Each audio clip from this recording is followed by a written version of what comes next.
Hello, aspirant. I'm CP Jadon, your UGC Net Management faculty, and today we are going to begin with new topic that is international human resource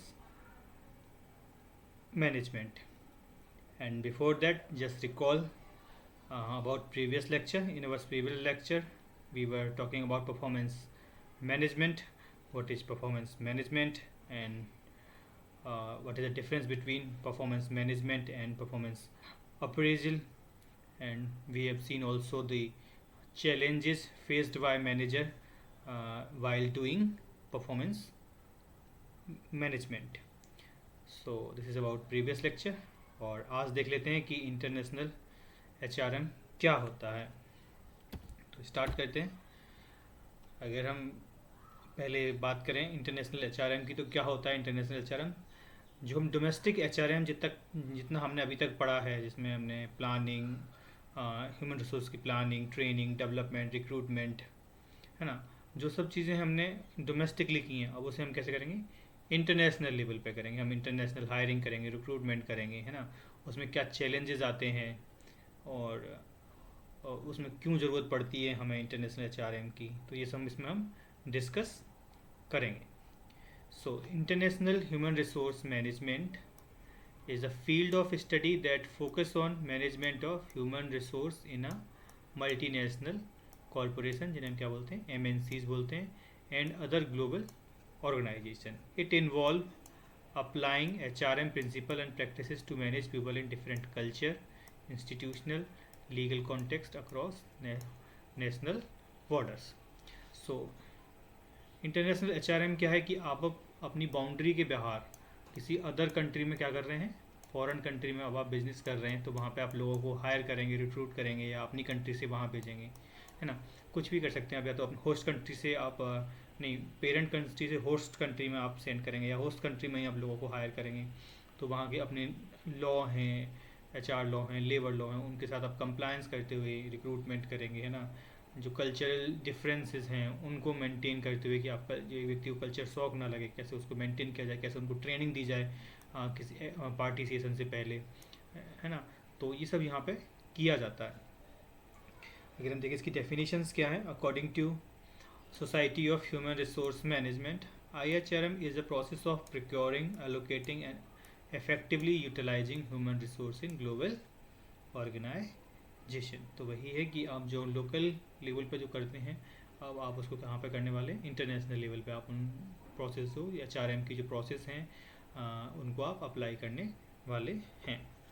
अगर हम देखें इसका scope क्या है, scope वही है इसका जो इंटरनेशनल HRM है इसका स्कोप ज़्यादा है डेफिनेटली HRM से, क्योंकि अभी से हम कहाँ पे देख रहे हैं?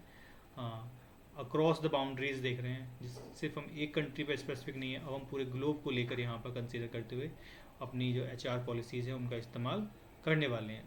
Compare to domestic HRM, international HRM has wider concept and broader scope of operation because they deal with employee working in multiple countries. It is concerned with undertaking how MNCs manage their geographically dispersed workforce, leveraging HR resource to gain local as well as global competitive advantage.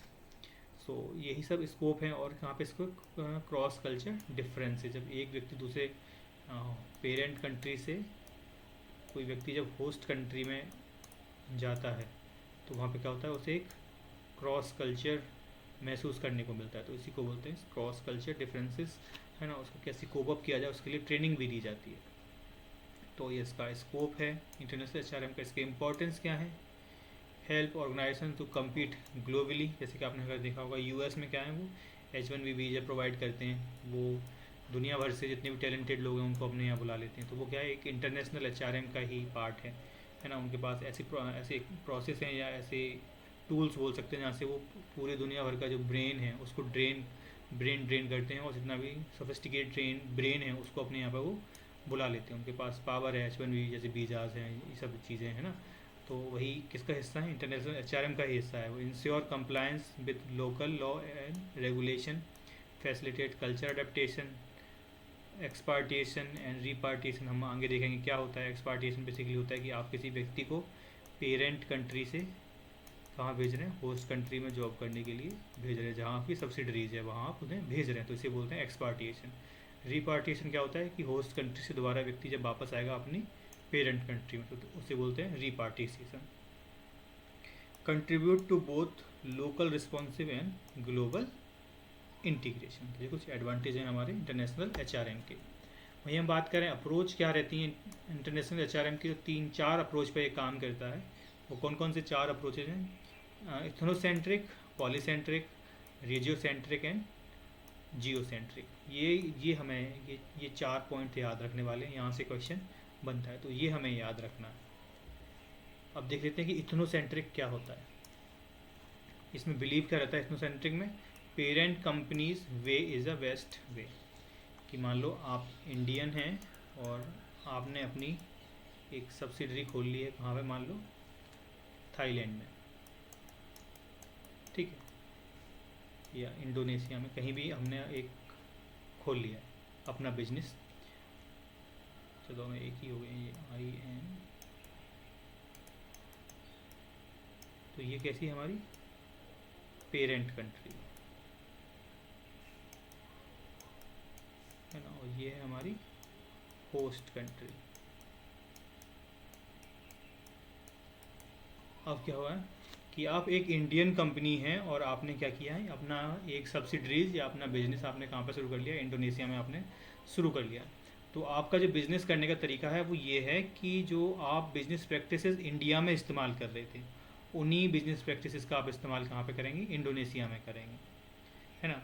ऐसा आप क्यों कर रहे हैं? क्योंकि आपका मानना है कि जो आपकी पेरेंट कंट्री है वहाँ आपका बिज़नेस करने का तरीका बहुत अच्छा है, और वही आप तरीका अप्लाई करेंगे होस्ट कंट्री में, तो वहाँ भी आप ज़्यादा प्रॉफिट अर्न कर सकते हैं। तो ये इसके पीछे की एक सोच रहती है। इथनोसेंट्रिक में क्या बस इतना लाइन हमें याद रखना है कि इथनोसेंट्रिक में क्या होता है कि जो आपकी होम कंट्री की, पेरेंट कंट्री की जो आपकी बिजनेस प्रैक्टिसेस हैं, उन्हीं का इस्तेमाल आप कहाँ करते हैं?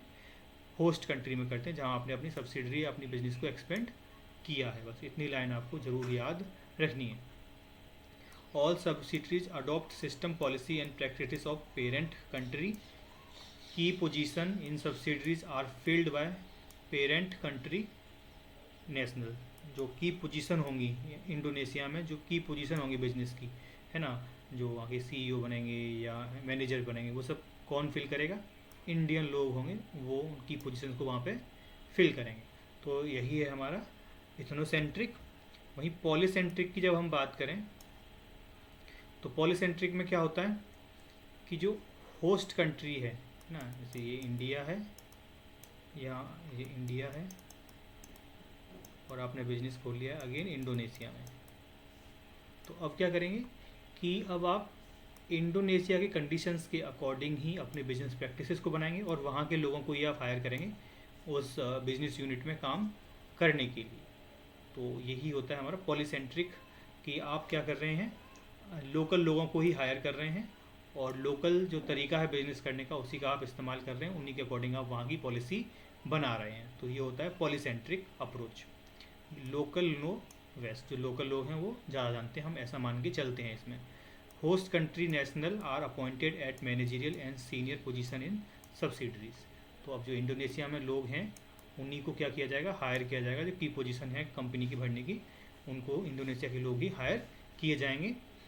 Headquarter control is limited to broad strategic policy. जो इंडिया में इनका हेडक्वार्टर होगा उसका कंट्रोल होगा, लेकिन लिमिटेड कंट्रोल होगा। यहाँ पे डिसेंट्रलाइजेशन का इस्तेमाल किया जाएगा, और डिसीजन मेकिंग होगी वो दोनों जगह से की जा सकती है, ठीक है। तो इसी को बोलते हैं पॉलीसेंट्रिक, कि यहाँ पे जो होस्ट कंट्री है उसके ही लोगों को हायर किया जाएगा और वहीं के अकॉर्डिंग पॉलिसी बिजनेस के लिए बनाई जाएंगी।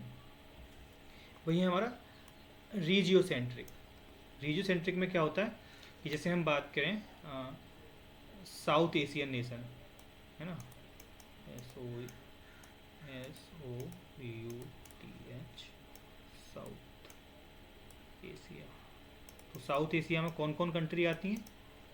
इंडिया हो गया, पाकिस्तान हो गया, और श्रीलंका, बांग्लादेश, भूटान, है ना, तो या अफ़गानिस्तान भी यहाँ काउंट कर सकते हैं।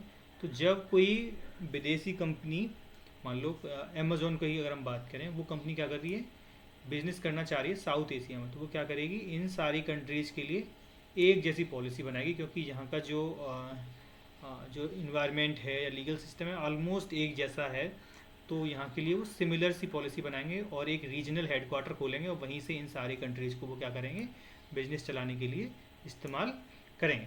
तो यही होता है रीजन सेंट्रिक, जहाँ पे एक रीजन क्रिएट कर लिया है ना, जैसे कि यहाँ पे एग्जांपल भी है, जोग्राफिकली एक रीजन बना लेते हैं, जैसे कि Asia, Europe, north America, America है ना, तो आप एक रीजन बनाते हैं और एक रीजन के पास ही आप एक रीजनल हेडक्वार्टर खोलते हैं और वहीं से आप फिर सब कंट्री का छोटी छोटी कंट्रीज में फिर उनमें एक क्वार्टर खोलते हैं, मतलब एक ऑफिस, रीजनल ऑफिस खोलते हैं और वहीं से उसको क्या करते हैं, गवर्न करने की कोशिश करते हैं बिजनेस को। Believe countries within the region are similar, जो देखो हमने बात की ना कि ये इनका कल्चर वगैरह सब सेम है, तो इनके लिए सिमिलर पॉलिसी काम कर सकती है। Countries within a region are similar, so one region strategy can work. तो यही है रीजियो सेंट्रिक। रीजन से आप याद रखेंगे तो आपको याद रहेगा regio centric. MNC divided their operation into geography region. A regional office manage all subsidiaries within the region. Regional transfer of manager are common. तो आप एक कंट्री से दूसरी कंट्री में लोगों को ट्रांसफ़र करते रहते हैं, वो एक आम प्रोसेस है वहाँ पे। आई होप आपको रीजियो सेंट्रिक अप्रोच समझ में आया होगा कि एक पर्टिकुलर क्लस्टर हम तैयार कर देते हैं कंट्रियों का जिनका कल्चर फेमिलियर है, सिमिलर है, और वहाँ के लिए एक पॉलिसी बनाकर ही उसको गवर्न करने की कोशिश करते हैं वहाँ के बिजनेस को हम। ठीक है, फिर है हमारा जियो सेंट्रिक। अब यहाँ पे क्या है कि अब हम किसी एक कंट्री या रीजन को लेके बात नहीं करते, यहाँ पे हम इंटरनेशनल लेवल पे बात कर रहे हैं कि जितना टैलेंटेड रिसोर्स है उसको वर्ल्ड ओवर वाइड से हम रिक्रूट करते हैं और कहीं पे भी हम उन्हें पोस्ट कर सकते हैं, है ना। तो यही हमारा रीजियो सेंट्रिक है। The best talent should be hired no matter the nationality. Top position can be filled by any one from any country.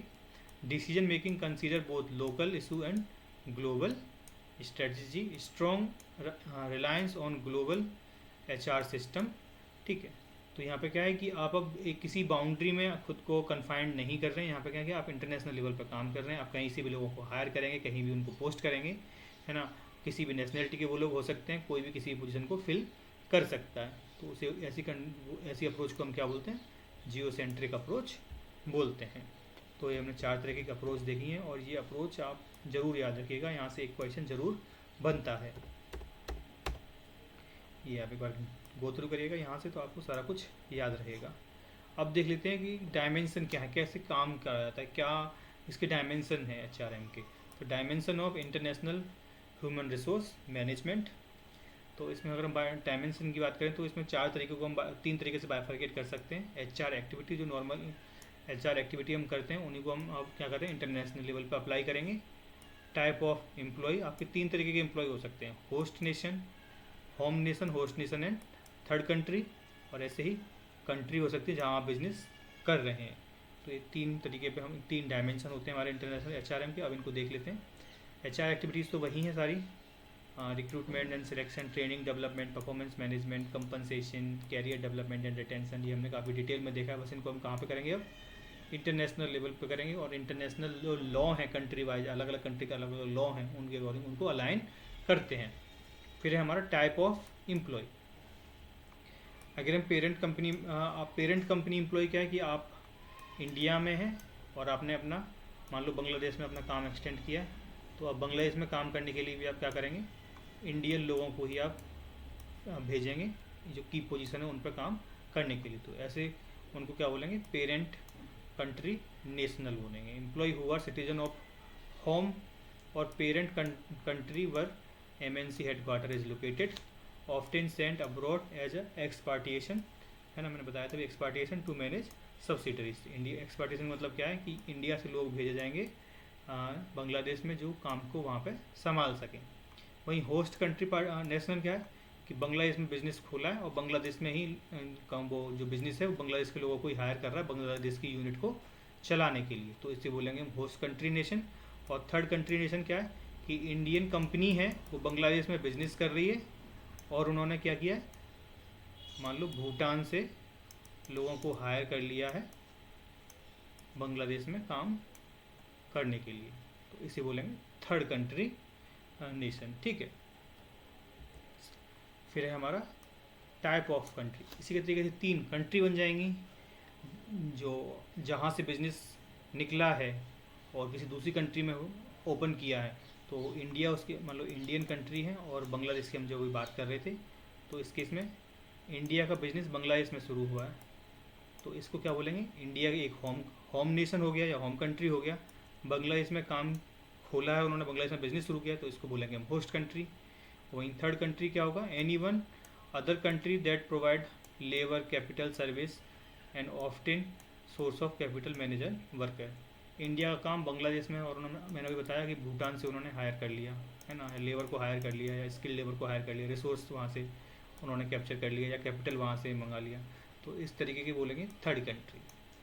तो आई होप आपको क्लियर हुआ होगा कि क्या डायमेंशन है। टाइप ऑफ एम्प्लॉय 3 तरीके के हो सकते हैं, parent, host and third country. Parent कौन से होंगे, इंडिया का बिजनेस है और इंडिया के लोगों को ही हायर किया गया विदेश में काम करने के लिए। होस्ट कंट्री में क्या होगा कि इंडिया ने बिजनेस खोला है बांग्लादेश में और बिजनेस को मैनेज करने के लिए बांग्लादेश के लोगों को ही हायर कर लिया है, तो इसे बोलेंगे होस्ट कंट्री। और थर्ड कंट्री क्या होगा कि इंडिया ने काम खोला है बांग्लादेश में और भूटान के लोगों को हायर किया है वहाँ पे काम मैनेज करने के लिए, तो उसे बोलेंगे थर्ड कंट्री। और ऐसे ही 3 कंट्री होती हैं।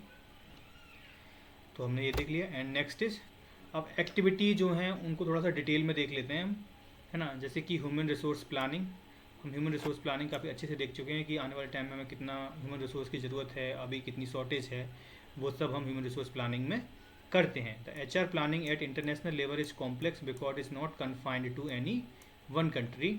MNC operate in multiple host countries make it difficult to maintain consistency in HR planning across subsidiaries. Planning is influenced by host country culture, particularly its perception of control over the future events. तो ये था हमारा HR planning. वही international recruitment and policies, different country हैं, वहाँ के different labour law हैं, है ना, और डिफरेंट राइट्स हैं, तो उसके अकॉर्डिंग डिफरेंट कल्चर है, उसके अकॉर्डिंग आप रिक्रूटमेंट एंड सिलेक्शन पॉलिसी बनाएंगे। वो कितने तरीके के लोगों को हम रिक्रूट कर सकते हैं, तो सिलेक्ट कर सकते हैं, या तो पेरेंट कंट्री नेशन होंगे, होस्ट कंट्री नेशन होंगे, थर्ड कंट्री नेशन हो सकते हैं। जैसे कि हमने H1B वीज़ा के बारे में बात करी थी कि जो दुनिया भर से जो ब्रेन को अट्रैक्ट करता है, क्योंकि वो क्या देता है, वहाँ पे काम करने का मौका देता है, आपको सिटीजन बनने का भी मौका देता है अगर ज़्यादा टाइम तक आप काम करते हैं तो वही है कि आप कुछ टेक्निक्स का आप इस्तेमाल करते हैं अपने रिक्रूटमेंट एंड सिलेक्शन प्रोसेसेस में। फिर है हमारा ट्रेनिंग एंड डेवलपमेंट। अब मैंने आपको बताया था कि जब व्यक्ति पेरेंट कंट्री से होस्ट कंट्री में जाता है, तो वहाँ पे क्या होता है कि उनको पहले कुछ तरीके की ट्रेनिंग दी जाती है। वो कौन कौन सी ट्रेनिंग होती है, कल्चरल ट्रेनिंग। मान लो कोई इंडियन व्यक्ति है जिसे जर्मनी भेजा जा रहा है, तो वहाँ का कल्चर बिल्कुल अलग होता है, तो वहाँ उनको ट्रेन किया जाता है कि वहाँ का कल्चर कैसा है, वहाँ का खान पान कैसा है, वहाँ के लोग कैसे हैं, जिससे कि उन्हें कल्चरल शॉक ना लगे और वो आसानी से वहाँ पे काम कर सकें। लैंग्वेज ट्रेनिंग की जाएगी कि जर्मन कैसे बोले जाती है, थोड़ी बहुत उन्हें बताया जाएगा। प्रैक्टिकल ट्रेनिंग दी जाएगी कि वहाँ के लोकल लॉज क्या हैं, कस्टम्स क्या हैं, बिजनेस प्रैक्टिसेस क्या हैं, इस बारे में उनको ट्रेन किया जाता है, जिससे कि जो व्यक्ति को एक्सपार्टिसिएट किया जा रहा है वो अच्छे से वहाँ पर जेलिन हो सके। Training reduce expatriate failure and ensure smoother adjustment. वही बताया मैंने आपको भी कि अगर वहाँ जाएंगे और उनको ये ट्रेनिंग दी जाएंगी तो उनको कल्चरल शॉक नहीं लगेगा और वो स्मूथली उस इन्वायरमेंट में एडजस्ट कर लेंगे। पार्टिसिपेशन रेमुनरेशन, और इंटरनेशनल HRM में एक्टिविटी में और क्या आता है, एक्सपार्टिएशन रेमुनरेशन। ये क्या होता है कि आप जो व्यक्ति विदेश में आप काम करने के लिए भेज रहे हैं, उसके आपको पे करना है, उसके जो डिफरेंट तरीके हैं, मतलब जो होस्ट कंट्री में गए वहाँ का standard living, cost of living क्या है, वहाँ पर टैक्स स्ट्रक्चर कैसा है, इन सब को आप कंबाइन करते हुए उनके कंपनसेशन के बारे में क्या करेंगे, इंक्रीमेंट करेंगे या उनको आप कंपनसेट करेंगे। Remuneration package must consider difference in living of cost variation the tax structure a fair and attractive compensation plan help retain expatriation and motivate them to perform better. आप उनको अच्छा पे करेंगे, उन्हें ऐसा लगेगा कि अब उन्हें फॉरेन कंट्री में काम करके अच्छा पे किया जाए तो वहाँ पे ज़्यादा टाइम तक भी रुकेंगे, है ना। और अल्टीमेटली क्या होगा कि वो परफॉर्मेंस अच्छी देंगे, जिससे कि कंपनी का फ़ायदा होगा, क्योंकि उनकी प्रोडक्टिविटी और उनका जो इफेक्टिवनेस है ऑर्गेनाइजेशन का वो इंक्रीज करेगा। और क्या एक्टिविटी करते हैं, परफॉर्मेंस अप्रेजल ऑफ एक्सपार्टिएशन। अब जो परफॉर्मेंस अप्रेजल किया जाएगा, जो व्यक्ति आपने होस्ट कंट्री में काम करने के लिए भेजा है उसका क्या किया जाएगा, परफॉर्मेंस अप्रेजल किया जाएगा।